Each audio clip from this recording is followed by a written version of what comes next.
और उस खिलाड़ी को बदमाश लाठी डंडों से पीट पीट के मार दें। ना तो खेल के मैदान ठीक और ना ही कानून व्यवस्था ठीक। और आज उसी हरियाणा के गांव के अंदर डंडे मार मार के पीट दें, अंतर्राष्ट्रीय प्लेयर को जान से मार दें और हरियाणा के मुख्यमंत्री अपनी मस्ती में मस्त रहे।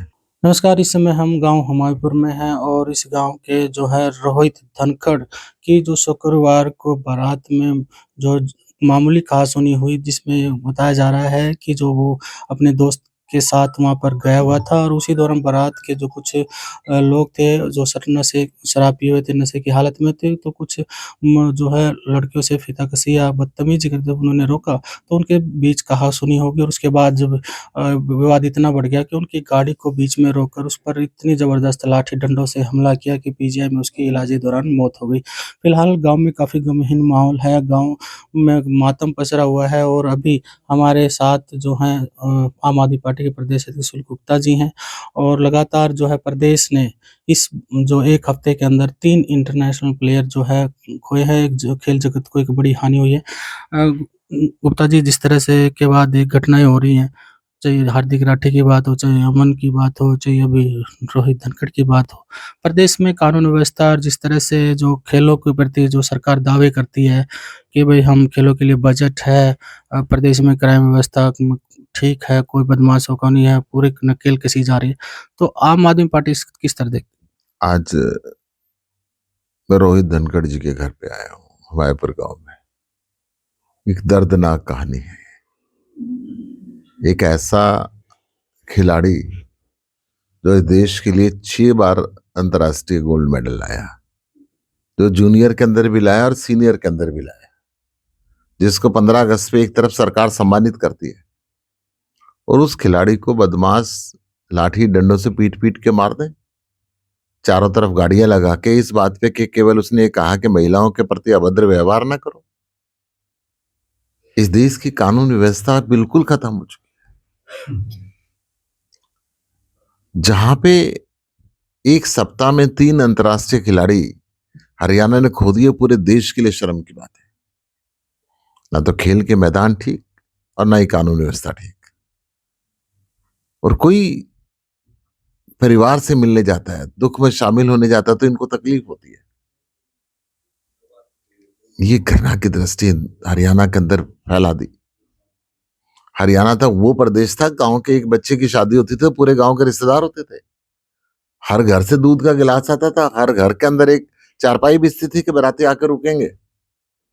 और आज उसी हरियाणा के गांव के अंदर डंडे मार मार के पीट दें, अंतर्राष्ट्रीय प्लेयर को जान से मार दें और हरियाणा के मुख्यमंत्री अपनी मस्ती में मस्त रहे।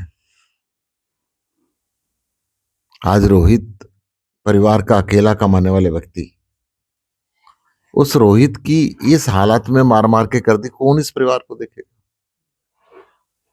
जो पूरे देश का नाम जिसने रोशन किया, 15 अगस्त पर आप उसको सम्मानित करते हो और उसकी नृशंस हत्या पर मुख्यमंत्री चुप रहते हैं। इस परिवार का गुजारा कैसे होगा? मेरा स्पष्ट मुख्यमंत्री से कहना है कि रोहित के नाम पे हुमायूंपुर में अंतर्राष्ट्रीय स्तर का स्टेडियम बनाए, आर्थिक सहायता इस परिवार को दे ताकि परिवार का गुजारा हो सके, बदमाशों पे लगाम लगाएं और हरियाणा में कानून व्यवस्था को कायम करें। हार्दिक राठी के 5 लाख की घोषणा की है, उसके परिवार वाले हमें आर्थिक मदद नहीं चाहिए, स्टेडियम की बात वो कर रहे हैं कि खिलाड़ियों को बेहतर सुविधा मिले। लेकिन सरकार की जो जर्जर जो स्थिति है, सिस्टम है, स्टेडियमों का बुरा हाल है, एक के बाद एक हादसे हो रहे हैं। हार्दिक राठी के घर पे मैं गया था, मेरे साथ में पंजाब के मुख्यमंत्री भगवंत मान भी थे, हम उस स्टेडियम में भी गए थे। मैं तो ये कहूंगा कि वो मर्डर था। जब उस गांव से 26-26 अंतर्राष्ट्रीय प्लेयर निकलते हो और स्टेडियम के लिए वो गुहार लगाते हो, बार बार कहे कि जर्जर हालत हो चुकी है, कोई हादसा हो जाएगा, लिखित में दे मुख्यमंत्री को, उसके बाद मुख्यमंत्री कुछ ना करे। एमपी लैंड फंड से 2023 के अंदर पैसे दिए गए, उन पैसों को वहां पे लगाया ना जाए। इसी प्रकार का हादसा अमन के साथ बहादुरगढ़ के अंदर हुआ। बहुत शर्म की बात है। पूरे देश के स्टेडियम ठीक होने चाहिए। एक बच्चा खेलने के लिए जाए और घर पे वापस ना आए, उस परिवार पे क्या गुजरेगी? एक बच्चा शादी में गया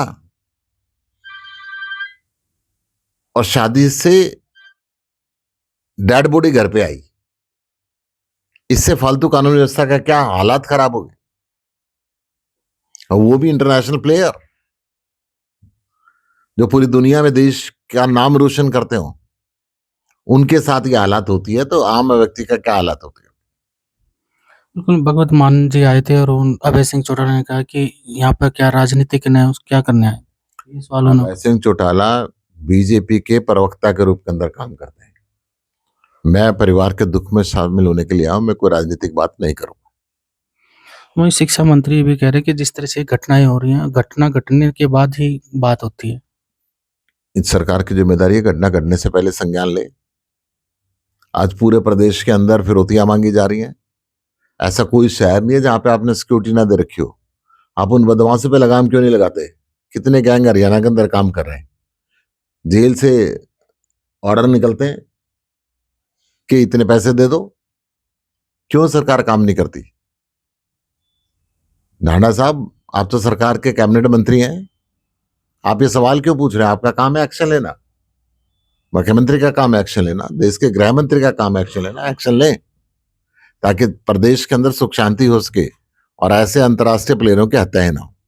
वहीं किशन बेदी हैं कैबिनेट मंत्री बीजेपी की, जब पत्रकार ने उनसे सवाल किया कि स्टेट में विकास हालत है, सरकार ध्यान नहीं दे रही है, अगर वो उस समय संज्ञान में होता मामला तो शायद ये जो हादसे हुए हैं, हार्दिक राठे की या अमन की, इस तरह के हादसे नहीं होते। अमन के परिवार ने, अमन के पिताजी ने मुझे खुद कहा कि हॉस्पिटल के अंदर डॉक्टर नहीं थे अल्ट्रासाउंड करने के लिए, पुलिस का व्यवहार खराब था। उस अंतर्राष्ट्रीय प्लेयर के मरने पे जब वो पिता सहायता के लिए पुकार रहा था तो पुलिस वाले ने कहा तुझे बंद कर दूंगा, तेरा बेटा नहीं मरा, यहां तो रोज ही मरते। ये व्यवहार ठीक नहीं है, ये कार्यशैली ठीक नहीं। ये थे सुशील गुप्ता जी, जिनका कहना था कि जिस तरह से सरकार की कानून व्यवस्था चल रही है उस पर सरकार ध्यान दे और जो अपराध लगातार बढ़ रहा है उसको भी रोके। साथ में जो अभी रोहित धनखड़ के परिवार से वो मिले हैं, वो सांत्वना दी है। उनका कहना है कि सरकार इस परिवार को आर्थिक मदद दी क्योंकि वो इकलौता परिवार का बेटा था। हरियाणा तक के लिए रोहतक से मैं सुरेंद्र सिंह।